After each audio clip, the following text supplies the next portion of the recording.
in the year 1578 in the idyllic village of Bonndorf, Germany. A remarkable discovery unfolded during the bountiful month of August.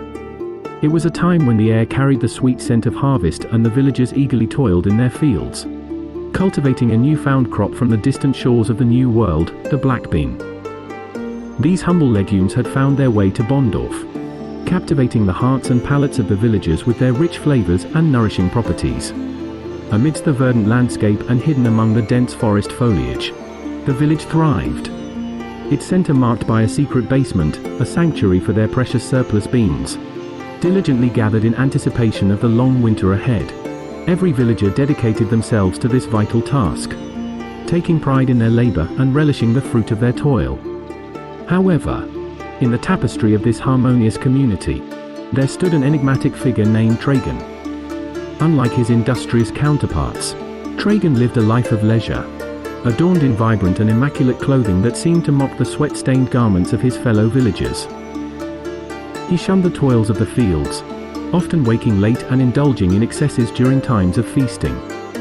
His stark contrast to his cousin, Benedikt, could not have been more evident.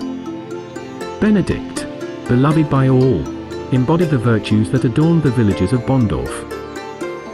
His cheery disposition, tireless work ethic, and unwavering generosity endeared him to his neighbors.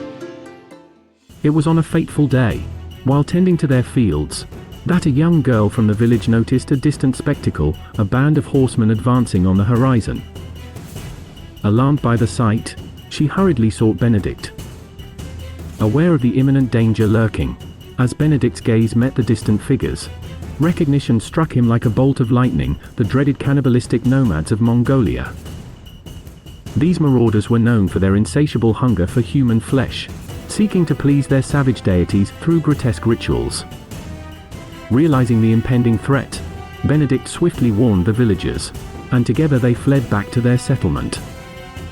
Yet, aware that the nomads would scour the village in search of their intended prey, the resourceful villagers took refuge in the protective embrace of the lush forest, their humble attire blending seamlessly with the somber hues of their toil. It was in this moment, as the villagers hid from danger, that Benedikt's keen eyes caught sight of Trajan, emerging lazily from his dwelling. Oblivious to the imminent peril, fear gripped Benedikt's heart, for he knew that Trajan's idle and conspicuous presence would jeopardize the safety of them all. Driven by a surge of adrenaline and propelled by a selfless impulse, Benedikt dashed towards Trajan, propelled him into the secret basement brimming with beans, and hurriedly rejoined his concealed compatriots in the forest sanctuary. As the cannibalistic nomads arrived at the village, their predatory gazes fell upon an empty landscape. In a fit of vexation, they departed hastily, eager to quench their unholy cravings in a neighboring settlement. The village of Bonndorf had been spared, their lives preserved by Benedikt's unwavering courage and quick thinking. Exultant and grateful, the villagers rejoiced, their hearts bursting with relief and gratitude for their savior. The following day, as a gesture of appreciation and in honor of Benedikt's remarkable heroism, the villagers convened a grand celebration, an event that would forever be known as the Bohne Bankett or Bean Banquet. The air was alive with laughter and jubilation as the villagers gathered around tables adorned with dishes featuring the beloved black beans. Benedikt, hailed as the Gute Bohne or Good Bean, basked in the adoration and respect of his fellow villagers, his selfless act etching his name into the annals of Bonndorf's history. Meanwhile, Trajan, the idle cousin, was bestowed the title of Schlechte Bohne or Bad Bean, a reminder of the consequences that laziness and apathy can bring.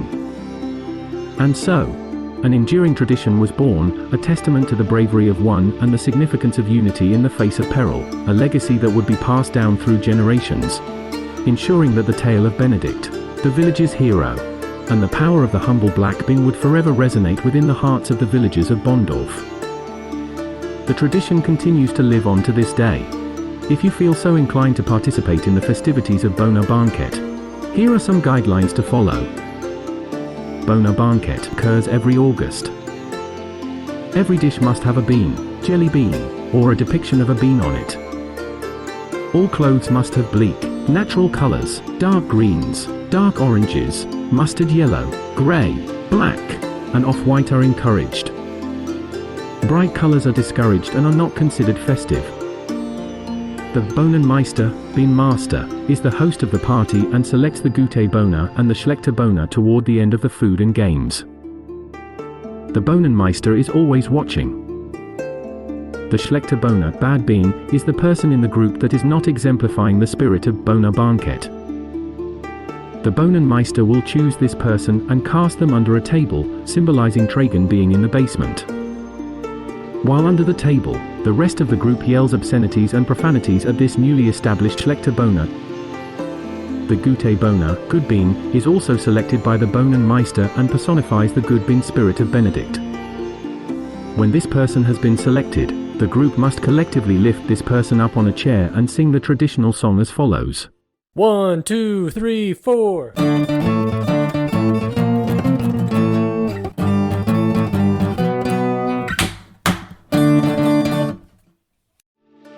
Old European folk music and dance is encouraged. Traditional games include pin the bean in the ladle, blindfolded bin race with spoon in mouth, throwing jelly beans in mouth, bean toss, hot beans. More than anything, be the best bean you can be and have fun. 1, 2, 3, 4.